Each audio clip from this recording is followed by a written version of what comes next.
Hello दोस्तों, आज हम बात करेंगे दिल्ली पुलिस कांस्टेबल के एकदम ऐसा रिव्यू कि आपने आज तक कहीं यूट्यूब पर नहीं देखा। और जो मैं आपको बताने वाला हूँ, मैं कभी ये नहीं कहता कि वीडियो को एंड तक देखना है, बाकी आज मैं कह रहा हूँ वीडियो को एंड तक देखना है और चैनल से जुड़ जाना, क्योंकि मैंने आपको एकदम 101% रिव्यू देने की कोशिश की है। मैंने मेरा सेकंड शिफ्ट का पहले दिन का रिव्यू दिया था, तो आप सेकंड शिफ्ट में किसी का एग्ज़ाम था तो आप उससे पूछ सकते हो। और बाकी हम आज ये भी बात करेंगे कि पेपर का लेवल 2020 वाला है या 2023 वाला है या फिर उससे इजी है या फिर उससे भी हार्ड है। आज सब कुछ बात करेंगे। काफ़ी लोग आपको कहते हुए मिलेंगे कि पेपर इजी था, काफ़ी लोग आपको कहते हुए मिलेंगे पेपर टफ था, और काफ़ी लोग कहेंगे पेपर मीडियम था। तो हम जानेंगे कि कौन सी बात में सच्चाई है। बाकी ये तो होना ही है, क्योंकि जिसको क्वेश्चन आ रहे हैं उसको तो पेपर इजी लगेगा और जिसको नहीं आ रहा है तो उसको पेपर हार्ड लगेगा। बाकी इसके पीछे का रीज़न क्या है, इसके ऊपर भी चर्चा करेंगे। और साथ में अगर पेपर हार्ड है तो क्या कुछ रहेगा और पेपर इजी है तो फिर क्या होगा। तो आज ऑलमोस्ट हम सारी बातों पर चर्चा करेंगे। और आज मैंने थंबनेल पर लिखा है, आज खुलेगा पर्दा। इसका मतलब है आज मैंने आपको जो चीज़ें बता दी आप वो चीज़ें कर लेना।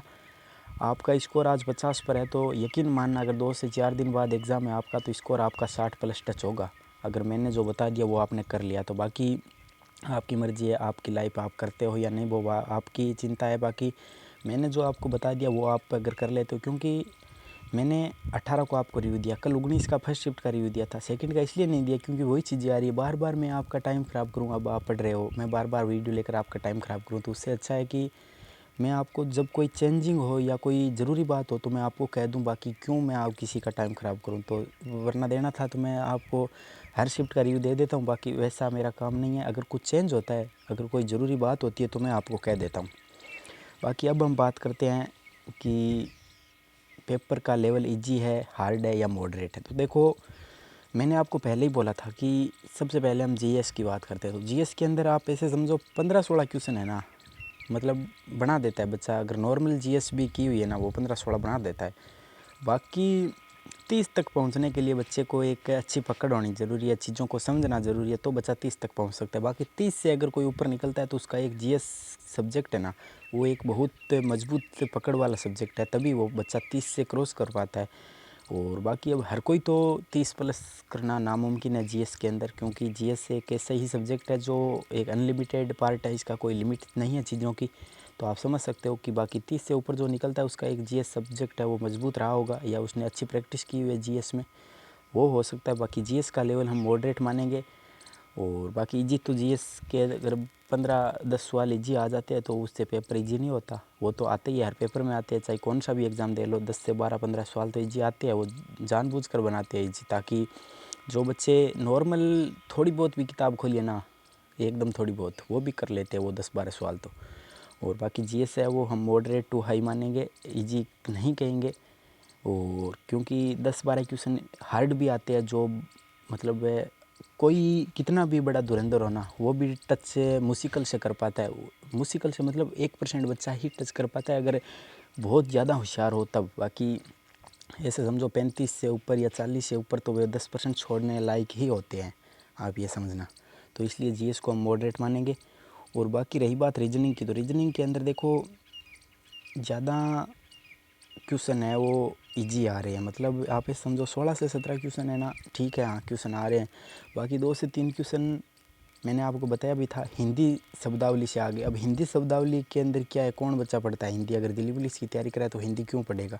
हिंदी शब्दावली से क्वेश्चन आ गए और अलग अलग क्वेश्चन आ गए, जैसे चिंगारी हो गया, रुचि हो गया, प्रतिबद्धता हो गया, इस प्रकार के शब्द दे दिए चारों। और फिर आगे पूछ रहा है कि इसी श्रृंखला के अंदर चौथा शब्द क्या आएगा। तो अब एक सोचने वाली बात है कि अब आगे क्या आ सकता है और हिंदी पढ़ी हुई किसकी होती है, तो ये बातें होती है। और बाकी रीजनिंग के अंदर 1-2 क्वेश्चन ऐसे भी आते हैं जिसके अंदर क्या है कि 2-2 तरीके लगने लग जाते हैं। मेरी शिफ्ट में एक क्वेश्चन आया था उसके अंदर 2 तरीके लग जाते हैं और दोनों तरीक़ों से जो उत्तर आते हैं वो ऑप्शन में मैच हो जाते हैं। तो फिर वो बच्चों का एक डाउट हो जाता है कि ये क्वेश्चन सही होगा मेरा या गलत होगा या इसका क्या किया जाए। तो इस प्रकार के क्वेश्चन है वो रीजनिंग के अंदर 2 से 4 क्वेश्चन परेशान करने वाले आ रहे हैं, वाकई आ रहे हैं। और बाकी मैथ की बात करते हैं, तो मैथ के अंदर भी आपको मेरी शिफ्ट की मैं बात करता हूँ। फिर आपने अंकित सर का भी वीडियो देखा था, उसने बोला था सेकंड शिफ्ट है, वाकई थोड़ी हार्ड आई है, 5 से 6 नंबर की हार्ड आई है। तो मैंने आपको एकदम हकीकत रिव्यू देने की कोशिश की है, क्योंकि मैंने आपको पहले भी बताया था कि प्रिज्म वगैरह के मेरे शिफ्ट में 2 से 3 क्वेश्चन प्रिज्म से आ गए हैं, जो ना तो मैंने कभी पढ़ा है। मैं क्यों पढ़ता प्रिज्म? अगर हमारे सिलेबस में प्रिज्म है ही नहीं तो मैं क्यों पढ़ता प्रिज्म? तो फिर वो मेरे लिए क्वेश्चन टफ होगा या फिर ईजी होगा? और बाकी हाँ, 10 से 11 क्वेश्चन एकदम बेसिक क्वेश्चन है, आप बना दोगे आराम से। जिसने थोड़ी बहुत मैथ पढ़ी है वो बना देगा, क्योंकि जो सवाल सरल आ रहा है उसमें ऐसे समझो 5 सेकंड 10 सेकंड का ही समय लग रहा है, बाकी जो हार्ड आ रहा है वो हार्ड ही बना रहा है। मैंने मेरा पेपर 50 मिनट के अंदर है वो ख़त्म कर दिया था, मतलब ओवरऑल पेपर ख़त्म कर दिया था। बचा क्या था? 3 क्वेश्चन या 4 क्वेश्चन मैथ के बचे थे, और बाकी आपके 5 या 4 क्वेश्चन है वो रीजनिंग के बचे थे। रीजनिंग के अंदर कौन कौन से बचे? एक तो ट्रायंगल काउंट करने वाला, जो त्रिभुज गिनने वाले क्वेश्चन है वो बचा था। उसके अंदर क्या है कि ऑप्शन थोड़े नज़दीक दे दिए, तो फिर बच्चा कन्फ्यूज़ हो रहा है कि क्या हो सकता है। और बाकी 1-2 क्वेश्चन मैंने वो हिंदी वाले बताए वो, और 1-2 वाले संबंध वाले थे आपस में कि कौन सा इसका संबंध इस संख्या से है तो इस संबंध किससे है। तो उसका तरीका क्या है कि 2-2 तरीका मेल खा रहा है, और फिर दोनों तरीक़ों से ही आंसर है वो ऑप्शन में आ रहे हैं। तो इस प्रकार है वो थोड़े हार्ड लग रहे हैं। बाकी रीजनिंग के 3 से 4 क्वेश्चन थोड़े हम उसको हाई मानेंगे। अगर जिस बच्चे के दिमाग में अगर कोई अलग तरीका आ गया है और उसने उत्तर निकाल दिया तो फिर उसके लिए तो ईजी होगा। बाकी मुझे लगता है कि लगभग बच्चों से वो उत्तर नहीं निकले हैं। अगर मतलब मैंने 40 मिनट दे दिए उस 3-4 रीजनिंग के और 3-4 मैथ के सवालों में, यानी 8-9 सवालों के अंदर मैंने 40 मिनट दे दिए। लेकिन अब क्या करें, प्रिज्म पढ़ा हुआ नहीं है, 2 दिन लगा दे वहाँ बैठे बैठे तो भी वो उत्तर नहीं निकलेगा। तो आप सोचते हो। और बाकी कंप्यूटर की बात करते हैं, तो कंप्यूटर आपका MS वर्ड एक्सेल आ रहा है और ज़्यादा कुछ आ रहा है नहीं, ईमेल आ रहा है या कोई नेटवर्क वगैरह से आ रहा है। मतलब कंप्यूटर को हम ज़्यादा इजी भी नहीं कहेंगे एकदम इजी आ गया, और इतना भी नहीं कहेंगे कि एकदम हार्ड आ गया। हाँ, मीडियम लेवल का कंप्यूटर आ रहा है, उसमें कोई दिक्कत नहीं है आपको। और बाकी मैथ के अंदर आपको कौन कौन से चैप्टर पढ़ने हैं? काफ़ी बच्चों का वीडियो के नीचे कमेंट आ रहा है कि आप मैथ के चैप्टर नहीं बताए। मैंने पहले भी बताया, अभी बता दूँ। मैथ के अंदर आपको LCM, HCF, profit and loss, प्रतिशत से बहुत ज़्यादा सवाल आ रहे हैं। ऐसे समझो 3 से 4 क्वेश्चन प्रतिशत से आ रहा है, तो प्रतिशत एकदम पहले प्रायोरिटी पर रखें और उसको मजबूत करने की कोशिश करें, प्रैक्टिस करने की कोशिश करें। बाकी मेंसुरेशन से आपको फॉर्मूले है वो रट लेने हैं। फॉर्मूले बेसिक क्वेश्चन आते हैं। बाकी अभी प्रिज्म के क्वेश्चन नहीं आ रहे हैं, वो एक शिफ्ट में किस प्रकार आए, क्यों आए, अब किसी को नहीं पता। बाकी अब प्रिज्म के क्वेश्चन कल भी किसी बच्चे ने नहीं बताया कि आया होगा। पहली शिफ्ट में भी नहीं आया था, जो 18 की पहली हुई थी उसमें भी नहीं आया, लेकिन सेकंड में आया। और अब देखते हैं क्या क्यों आया उस शिफ्ट के अंदर, syllabus out of syllabus question क्यों आए प्रिज्म से। बाकी कोई ना, अगर जिसने पढ़ा नहीं होगा उससे तो नहीं होगा, वो जो सीजल वगैरह की तैयारी करते हैं जिसके सिलेबस में है उसने तो किया होगा। और बाकी मैथ के अंदर आपको रेलगाड़ी से 2 क्वेश्चन देखने को मिल रहे हैं, और आपके समय एंड कार्य से जो क्वेश्चन आ रहे हैं वो भी आ रहे हैं कि ये इतने दिन में करता है, भी इतने दिन में करता है, दोनों मिलकर कितने दिन में करेगा, ये भी क्वेश्चन बन रहे हैं।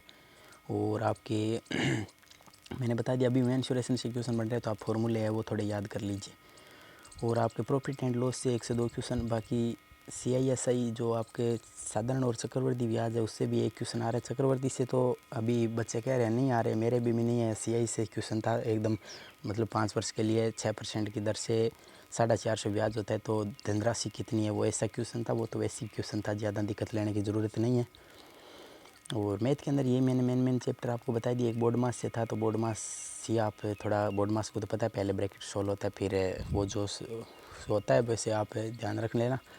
और बाकी रीजनिंग की बात करें, रीजनिंग के अंदर एक डाइस से था, एक मिरर इमेज से था, 2 त्रिभुज काउंट वाले थे, और आपके सिटिंग अरेंजमेंट से कोई क्वेश्चन नहीं था। और ब्लड रिलेशन से 2 क्वेश्चन था, जिसके अंदर एक तो सीधा था A+B करता है AB की पत्नी है, B+C करता है BC की पुत्री है, ये था। और एक था, एक पुरुष ने महिला की ओर इशारा करते हुए कहा वह मेरी बहन की माता की बहन की, वो जो फलाना फलाना होता है वो क्वेश्चन था।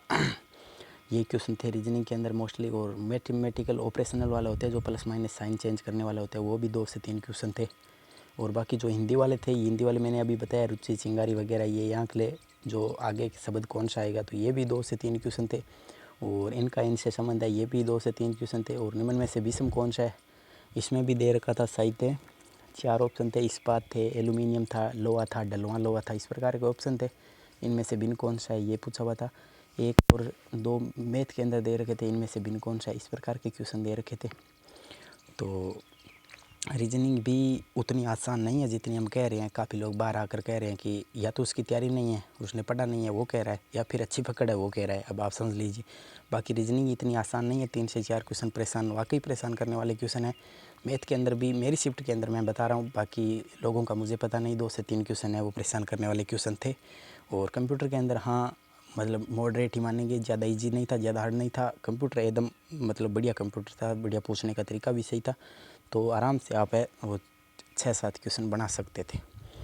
बाकी जीके की मैंने आपको बात कर दी, और क्या कुछ पढ़ना है वो मैंने आपको बता दिया। बाकी घबराना बिल्कुल नहीं है। पेपर है वो ऐसे समझो मॉडरेट आ रहा है। कट ऑफ उतनी भी ज़्यादा नहीं जाएगी जितनी लोग बता रहे। बाहर आते ही मीडिया के सामने मैंने तो 94 अटैम्प्ट किए हैं, लगभग 89% एक्यूरेसी रहेगी, 95% एक्यूरेसी रहेगी। वो एक उसने या तो पहली बार एग्ज़ाम दिया, जिसको 5-10 क्वेश्चन आते ही वो ऐसे सोचने लग गया कि मुझे तो सारा आ रहा है। ये होती है, क्योंकि जब हमने भी पहली बार एग्ज़ाम दिया तो ऐसे लगता था एग्ज़ाम से निकलते ही कि सारा सही है, और सही वहाँ कुछ भी नहीं होता था।